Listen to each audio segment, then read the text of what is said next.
Hello friends, Usha ക്രാഫ്റ്റ്സിലേക്ക് സ്വാഗതം. ഇന്നൊരു ചക്കപ്പഴവും പൈനാപ്പിളും ചേർത്തൊരു പായസം ഉണ്ടാക്കാം. അത് രണ്ടും ചെറുതായിട്ട് അരിഞ്ഞിട്ട് വരാം. പൈനാപ്പിളും അരച്ചെടുത്തു, ചക്കയും ചെറുതായിട്ട് അരിഞ്ഞെടുത്തു. ഇത് നന്നായിട്ട് വറുത്തിയെടുക്കാം. തീ കത്തിച്ചു കൊടുക്കാം.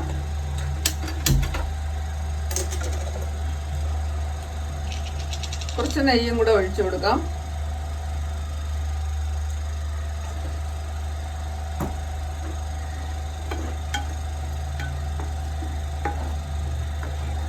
ഈർപ്പം എല്ലാം പോയി നന്നായിട്ട് വരണ്ട് കിട്ടണം.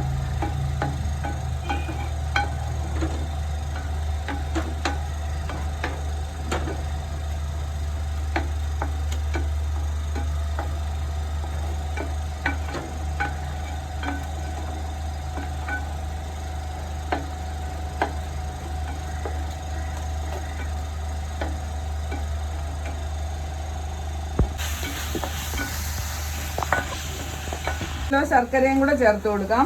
ഇത് നല്ല ശർക്കരയാണ്, അതുകൊണ്ടാണ് അരിക്കാതെ ഇടുന്നത്.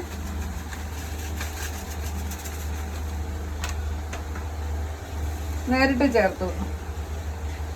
ഇത് നന്നായിട്ട് വഴറ്റിയെടുക്കാം. എൻ്റെ ഈർപ്പമെല്ലാം നേരത്തെ പോയിട്ടുണ്ടായിരുന്നു, എന്നിട്ടാണ് ശർക്കര ഇട്ടത്. ഇത് നന്നായിട്ടൊന്ന് വറുത്തിയെടുത്താൽ മതി. എന്നിട്ട് പാൽ ഒഴിച്ചു കൊടുക്കാം. വരണ്ടോട്ട്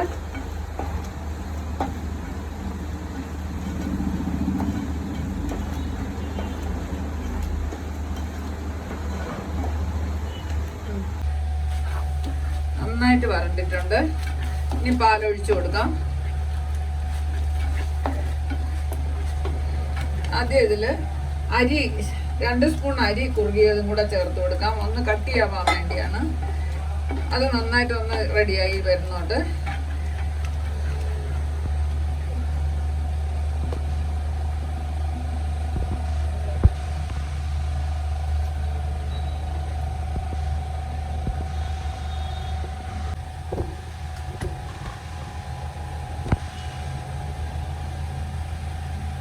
നന്നായിട്ട് വരണ്ടു തുടങ്ങി. മാവും നല്ലപോലെ വെന്തിട്ടുണ്ട്. ഇനി പാലൊഴിച്ചു കൊടുക്കാം. പാലൊന്നുകൂടെ ഒന്ന് അരിച്ചൊഴിക്കാം.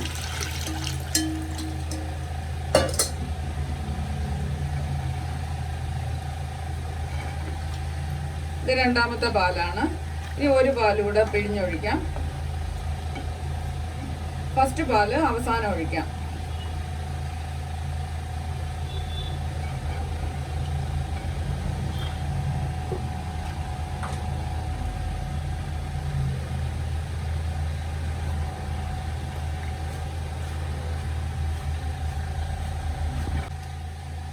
മൂന്നാം പാലൂടെ ഒഴിച്ചു കൊടുക്കാം.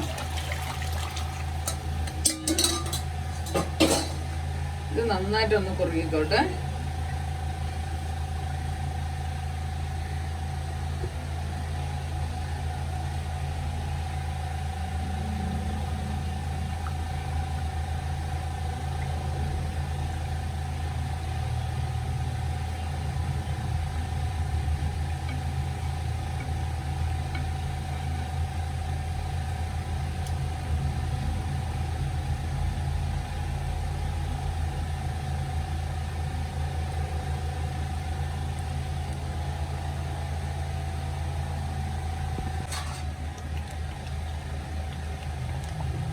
നന്നായിട്ട് കുറുകി തുടങ്ങി.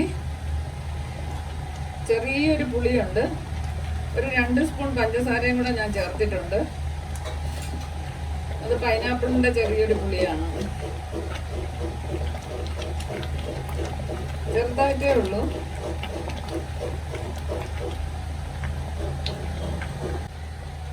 നന്നായിട്ട് കുറുകിയിട്ടുണ്ട്. ഇനി ഒന്നാം പാൽ ഒഴിച്ചു കൊടുക്കാം. ഇനി അധികം തിളയ്ക്കണ്ട. 1-2 കുമ്പള വരുന്നത് വരെ ഒന്ന് തിളപ്പിച്ചിട്ട് പാത്രം ഒന്ന് അടച്ചു വെച്ചാൽ മതി. തീ ഓഫ് ചെയ്തു. ഇനി അണ്ടിപ്പരിപ്പ് മുന്തിരിങ്ങ വറുത്തിടാം. തേങ്ങ വറക്കാനിട്ടു. അത് നന്നായിട്ടൊന്ന് വറന്ന് വരട്ടെ.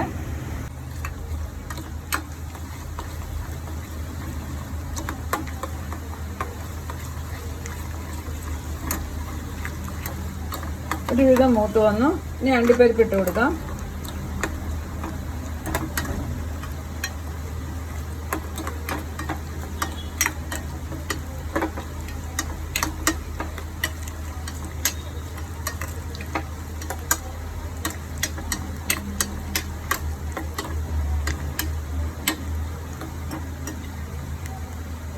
നന്നായിട്ട് മൂത്തിട്ടുണ്ട്.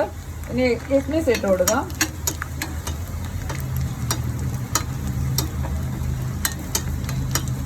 റെഡിയായി. ഇനി പായസത്തിലോട്ട് ഒഴിച്ചു കൊടുക്കാം.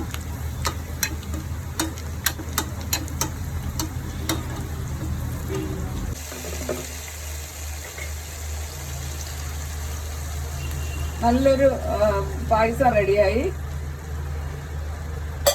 ഇപ്പൊ ചക്കയുടെയൊക്കെ സീസണാണ്. ചക്കയും കുർത്തിച്ചക്കയൊക്കെ കിട്ടുമ്പോൾ ഇങ്ങനെ ഒന്ന് ചെയ്ത് നോക്കണം. നല്ല ടേസ്റ്റ് ഉണ്ട്. എല്ലാവരും ഇങ്ങനെ ഒന്ന് ചെയ്ത് നോക്കണേ. എൻ്റെ വീഡിയോ ഇഷ്ടപ്പെടുകയാണെങ്കിൽ സബ്സ്ക്രൈബ് ചെയ്യാനും ലൈക്ക് ചെയ്യാനും മറക്കല്ലേ. കമൻറ്റുകൾ ഉണ്ടെങ്കിലൊന്ന് എഴുതാനും മറക്കണ്ട.